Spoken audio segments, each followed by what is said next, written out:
Okay, folks, so today on the church calendar, we honor the memory and the great Saint Polycarp, or Polycarp, depending on which tradition you use to translate his name. But it was on this day that he was martyred for the cause of Christ. Like so many people, he was one of the earliest martyrs, and one of the great things about Polycarp is he was one of the first great Christians who lived and preached right after the Bible comes to a close.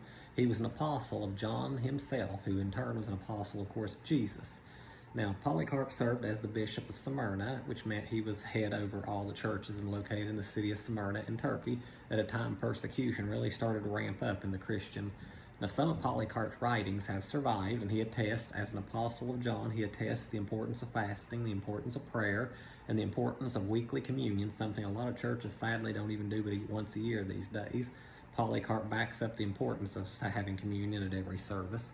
But one of the great an interesting thing about Polycarp's martyr is he was tied up to a stake to be burned at the stake, and he prayed and prayed, and even though the flames rose higher and higher, he did not catch on fire.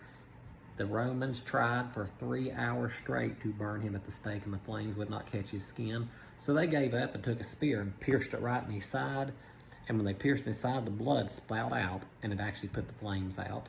Of course, Polycarp died from the wound and became one of the earliest martyrs for Christ, and we remember because Polycarp was one of the first of many. More people have died for the cause of Christ than any other religion on earth.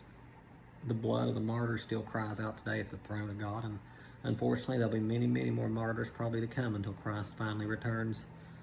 Until that day, we honor the examples of the saints and the great men who gave it all for Christ. I mean, even myself, I've been guilty of saying things that I shouldn't about the church here, but in the reality, we've had a lot of inconveniences, and I think a lot of groundwork has been laid for a future persecution. But right now, we ain't seen nothing yet. It does not compare at all to what Polycarp or many Christians face in certain countries, especially in the Arab world today, in their service and attempt to serve Christ. God bless everybody.